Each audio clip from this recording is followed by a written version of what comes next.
네, 이번 소식부터는 최진봉 교수와 함께 하도록 하겠습니다. 문재인 정부 고위공직자들의 재산 내역이 오늘 처음으로 공개됐습니다. 장하성 정책실장이 가장 많은 재산을 보유한 것으로 나타났다고 합니다. 자세한 얘기 나눠보도록 하겠습니다. 허만수 차장, 그러니까 오늘 재산 공개가 각 고위공직자들의 재산이 얼마나 있는지 전부 낱낱이 공개가 된 거죠. 예, 그렇습니다. 장하성 정책실장이 제일 재산이 많았다고. 예, 청와대 관료 중에 장하성 정책실장이 네. 93억 원, 93억 1962만 원으로서 제일 많은 재산을 가진 네. 것으로 나타났습니다. 예, 그다음에 조국 민정수석도 예. 그 대학 교수 출신인데 49억 원, 네. 예금만 20억 원 정도의 재산을 가진 거고. 눈에 띄는 내용이 예금을 20억씩이나 가지고 있습니다. 예, 그렇습니다. 네. 그리고 이제 문재인 대통령 이야기를 하면 예. 18억 2,246만 원 이렇게 되고요. 그렇군요. 네. 옛날 그 국회의원 시절에 비하면 한 3억 정도 이렇게 늘었다고 합니다. 늘었다고 하죠. 예. 네. 예. 그다음에 임종석 비서실장은 4억 원. 예. 네. 은평에 있는 아파트 한 채, 뭐 이 정도 이렇게 재산이고. 그렇군요. 윤영찬 수석. 예, 윤영찬 수석도 19억으로 뭐 만만치 않은 재력을 이렇게 보여줬는데요. 집이 두 채가 있는 예. 것으로 그렇게 공개가 됐어요. 제가 그 얼핏 기억나는 게 네. 그때 뭐 정치부인 기자들하고 얘기하면서 내가 뭐 이렇게 빚을 많이 졌는데 네이버 부사장 하면서 그게 얼추 갚아가지고 이제 좀 그 국가를 위해서 봉사를 하고 싶다 뭐 이런 식으로 얘기를 한 적이 있는 것 같아요. 예. 자, 하승창 수석 3억 1천만 원. 예. 하승창 수석 역시 뭐 시민운동가 출신이고 뭐 그런 네. 거니까요. 예. 그렇게 크지 않은 것으로 이렇게 밝혀졌습니다. 근데 유근영 기자, 이 장하성 정책실장이 우리가 익히 잘 알고 있다시피 아주 오래전부터 장하성 김상조 현 공정거래위원장과 함께 이 소액주주 운동을 적극적으로 주도해온 분 아니겠습니까? 예. 그런데 예상외로 대기업 주식이 상당히 많았었다고요. 예, 그 얘기만 딱 들으면은 뭐 대기업 개혁하시려는 분들이 대기업 주식이 왜 이렇게 많아?라고 생각하실 수 있는데요. 네. 그 소액주주 운동이라는 게 소액주주들의 그 권리를 모아서 그 대주주들에게 의견을 행사하고 이러려면 그렇죠. 일정 정도 수준의 주식을 갖고 있어야 되고 또 주주총회에 참석할 정도의 그런 어떤 주식 보유량이 있어야 됩니다. 그래서 국내 10대 기업, 굵직한 기업들의 주식들을 상당히 많이 보유한 거로 나와 있고요. 네. 어떤 기업은 단 한 주만 갖고 있는 회사도 있고 또 많이 갖고 있는 회사도 있지만 대기업 주식이 상당히 많았습니다. 네. 그리고 또 2006년에는 또 장하성 펀드라고 해서 소액주주들을 함께 모아서 어떤 대기업 개혁의 그렇죠. 목소리를 낸다든지 그런 걸 하지 않았습니까? 그렇군요. 예, 그런 차원이라고 볼 수 있습니다. 네, 장하성 실장 보유했던 주식 내역을 저희가 한번 좀 살펴봤더니요. CJ E&M 주식을 10억 4천만 원 정도 보유를 했었고요. 그리고 LG생활건강 3억 9천만 원, 네이버 3억 7천만 원어치의 주식을 보유하고 있었군요. 여기 방송 들어오기 전에 좀 확인을 해봤는데 네. 그 인사혁신처 규정 때문에 임명된 지 한 달 안에는 모든 상장 주식을 매각하거나 또 백지 신탁을 해야 된다고 합니다. 그래서 그렇죠. 장 실장도 사실상 비상장 주식을 제외하고는 다 현금화를 시킨 상태라고 볼 수 있습니다. 다 매각했다고요? 예. 뭐 네. 그렇지만 그것은 이제 본인이 고위공직에 임명됐으니까 어쩔 수 없이 이렇게 한 거고요. 자의에 네. 의해서 매각한 건 아니고 그거 상당히 그 대기업 주식 가지고 거래를 많이 했던 건 사실인 것 같고요. 네.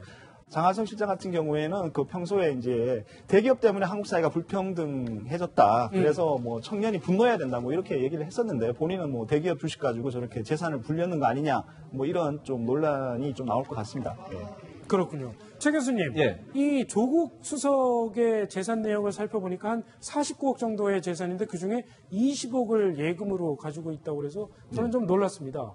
예금을 왜 이렇게 많이 가질 수 있는 이유가 있는지. 뭐 특별히 뭐 모르겠어요. 왜 예금을 많이 했는지 모르겠지만 그렇죠. 일반적으로 이제 우리나라 공직자들 보면 대체로 네. 땅이나 집이나 뭐 아파트나 이런 게 많지 않습니까? 네. 그런데 조국 수석 같은 경우에는 이제 부인 명의로 예금이 좀 많고요. 본인도 예금이 한 5억 정도 있는 것 같고 그래서 네. 총 예금 뭐 그다음에 보험 이런 부분들이 한 20억 1,694만 원 정도 되는 것 같은데 예. 뭐 본인의 특별한 재산 관리의 어떤 방법이라고 볼 수 있겠죠. 근데 이제 외국의 보통 외국 그 공직자들 보면 대체로 건물보다는 주로 주식이나 이런 게 많습니다. 네. 예금이나 주식이 훨씬 많은데 그게 이제 외국의 공직자들의 대체의 모습이거든요. 그래서 이제 조국 수석 같은 경우도 아마 그 본인이 아마 돈을 이렇게 모으는 방법이 예금에 주로 하는 것 같고 건물이나 네. 이런 부분은 조금 적은 게 아닌가 하는 생각이 듭니다. 그렇군요. 또 조국 수석의 그 재산 목록에서 아주 좀 흥미로운 부분이 있는데요. 네. 보통 우리가 아파트나 이런 건물을 살 때는 부부 공동 명의를 하곤 하는데 그렇죠. 조국 수석은 좀 약간 특이하게도 자동차 그리고 아주 대형차가 아니라 약간 중형차도 부부 공동 명의로 사는 경우가 있더라고요. 자동차까지요? 그래서 뭐 아직 정확한 이유는 모르겠지만 굉장히 아내를 많이 사랑하시는 것 같습니다. 아, 그렇군요. 아내 사랑이 꽤 크신 분인 모양입니다. 윤영찬 수석 같은 경우도 보니까 예금을 상당히 많이 가지고 있는 걸로 조사가 됐는데 이 현금을 좋아하시는 분들이 많은 모양이에요. 예, 예금이 6억 8천 정도로 이렇게 신고를 했네요. 그리고 주식을 2억 5천 이렇게 신고했고요. 그 부동산 한 10억 정도 이렇게. 보통 이제 우리 서민들 같은 경우는 뭐 재산에 너무 뭐 이렇게 큰 비중이 이렇게 주택에 이렇게 많이 몰려 있는 경우가 많은데 네. 뭐 재테크를 잘 하시고 있는 것 같다 이런 생각이 드네요. 예. 최 교수님, 근데 이 1인당 문재인 정부의 고위공직자들이 1인당 재산 평균이 한 19억 정도 되는데 임종석 실장이 상당히 재산이 적은 것으로 조사가 됐습니다. 그러니까요. 전체적으로 해도 뭐 4억 정도밖에 안 돼요. 임종 실장이. 그래서 본인이 갖고 있는 아파트하고 예금 대출까지는 대출이 한 그러니까 9,499만 원. 네. 그래서 차량도 2006년식이고 그래서 별로 다른 공직자에 비해서 훨씬 적은 그런 재산을 갖고 있는데 아마 임종석 실장이 뭐 다른 재테크를 별로 못해서 그랬나 뭐 그런 생각도 들고요. 그냥 뭐 단순하게 돈 받아서 예금하고 또 저분이 이제 국회의원 그만두시고 또 잠깐 노신 적도 있잖아요. 네. 쉬신 적도 노신다는 표현은 좀 그렇고 쉬신 적도 있는데 그때 뭐 임금이 없었고 이러다 보니까 아마 예금이 많이 늘지 않았지 않나 하는 생각이 듭니다. 그렇군요. 이 문재인 대통령의 경우에 재산이 한 18억 정도로 조사가 됐는데 특이한 점이 이 아들 문준용 씨의 재산 공개는 거부를 했습니다. 그러니까 이 직계 자손의 경우에도 재산 공개를 거부는 할 수 있는 거죠. 그러니까 재산을 공직자와 별도로 독립적으로 운영할 경우에는 관례적으로 좀 공개하지 않는 사례가 있어 왔고요. 네. 대통령도 이제 그런 것을 취한 것으로 보입니다. 네.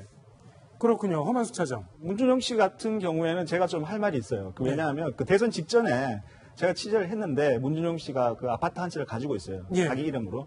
그래서 이제 그 아파트의 그 자금 내역이 그때 당시에 좀 놀고 있었던 시절이 좀 있어가지고 돈을 어디서 났냐 이렇게 이제 물어봤는데 그러니까 이제 문재인 대통령 후보 쪽에서 하는 얘기가 그 이제 양가 쪽에서 도와줘가지고 그렇게 뭐 집을 장만하게 됐다 그렇게 얘기했어요. 그래서 뭐 증여세 문제라든지 뭐 그런 얘기가 좀 논란이 있었습니다. 대선 당시에. 그리고 대통령의 그 재산이 그 19대 국회의원 퇴임했을 때보다 한 3억 정도 늘었지 않습니까? 그렇죠.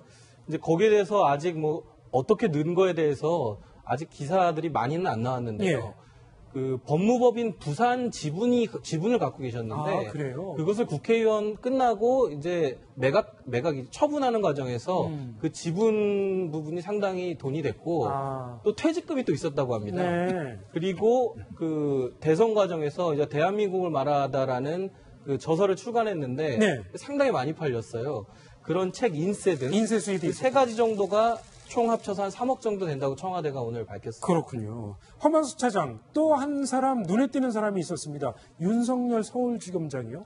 재산이 한 64억 정도 되는데 저는 깜짝 놀랐습니다. 이렇게 생각 외로 굉장히 많은 재산을 가지고 있었는데. 근데 본인 명의의 재산은 그렇게 많지 않다면서요? 예, 본인 명의 재산은 2억 7천여만 원이고요. 나머지는 모두 이제 부인 재산이 나타났습니다. 그러니까 본인 명의의 재산은 전체 재산의 4% 정도, 이 정도이고요.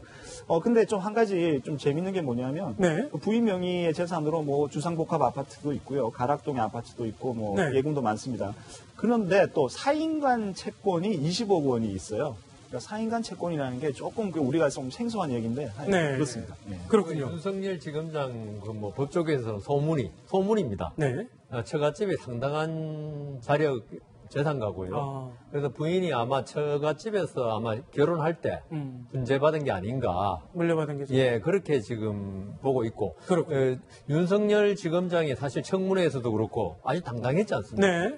그 이유가 있었구나. 저 정도 재산이면 뭐 당당해가지고 항상 당당할 수 있겠다 이런 생각이 들었습니다. 한 가지 더 저도 말씀을 드리면 윤석열 지검장 본인 재산 2억 7천만 원 정도밖에 안 돼요. 나머지 돈은 지금 말씀하신 것처럼 다 부인인데 나이가 들어서 결혼하셨어요, 이분이. 53세의 나이로 결혼을 하셨고 2012년도에 결혼하셔서 결혼하면서 부인이 중소기업을 운영하는 사업가예요. 네. 그분이 갖고 있는 재산이 그대로 지금 합산이 돼서 보고가 된 거고 윤석열 지검장 본인이 갖고 있었던 돈은 2억 7천만 원 정도이기 때문에 저는 여상원 변호사 말씀처럼 그분이 그렇게 재산이 많은 분은 아니라고 생각이 들고 그렇군요. 결혼하면서 자연스럽게 이제 재산이 늘어나는 상황이 됐다고 볼 수 있겠죠. 그렇군요. 조금 전에 허만섭 차장이 이제 주택 얘기를 하셨는데 저희가 조사를 해봤더니요. 지금 현 정부가 상당히 부동산 문제에 대해서 강력한 대책을 쓰고 있지 않습니까? 근데 여러분이 이 다주택자인 걸로 이렇게 드러났습니다. 물론 대부분의 사람들은 그렇게 비싼 집을 두세 채씩 가지고 있는 거는 아니고요. 서울에 한 채, 지방에 한 채 정도 가지고 있는 그런 경우가 많습니다. 문재인 대통령 우리가 알고 있다시피 뭐 양산에 단독주택을 갖고 있는 경우고요. 다음 페이지 한번 볼까요? 역시 마찬가지입니다. 김현미 장관, 김상곤 장관, 강경화 장관 전부 집을 한 2채 정도씩 가지고 있는데 경기도에 있다거나 뭐 이 서울에 연립주택, 단독주택 이렇게 2채씩 가지고 있는 경우가 있습니다. 그런데 김상곤 장관 같은 경우엔 대치동 아파트가 한 11억 정도, 시가가 한 11억 정도 된다고 그러죠. 그리고 경기 성남시에 있는 아파트도 뭐 상당히 뭐 시가가 나가는 아파트라고 하는데요. 네. 일부 문재인 정부의 뭐 그 장관 또는 청와대 참모들이 네. 그 서울 강남 3구를 비롯한 뭐 그런 쪽에 아파트를 많이 갖고 있는데 뭐 자율형 사립고나 그런 것들을 이제 폐지하려고 하는 거에 대해서 뭐 이율배반적이다. 네. 이런 비판도 나왔는데요. 그 최근에 좀 취재를 해보니까 그 지금 파리 부동산 대책도 그렇지만 내년 4월 양도세 중과세 전까지 다주택자들한테 이렇게 집을 팔아라고 유도하고 그렇게 있어요. 공고하고 있죠. 네. 그래서 청와대 참모들이 실제로 집을 많이 내놨다고 합니다. 아, 그래요? 예. 네. 그래서 만약에 처음 파는 관료가 나오면 좀 큰 뉴스가 되지 않을까 생각이 듭니다. 근데 지금 시장에 내놔도 집이 잘 안 팔린다고 하는데 그거 참 그러게요. 큰일입니다. 자, 김현미 국토부 장관이 부동산 대책을 발표한 후에 이런 발언을 남기기도 했습니다. 한번 들어보십시오. 이번 정책의 특징을 쉽게 말하면 집이 많이 가진 사람들은 좀 불편하게 되는 겁니다.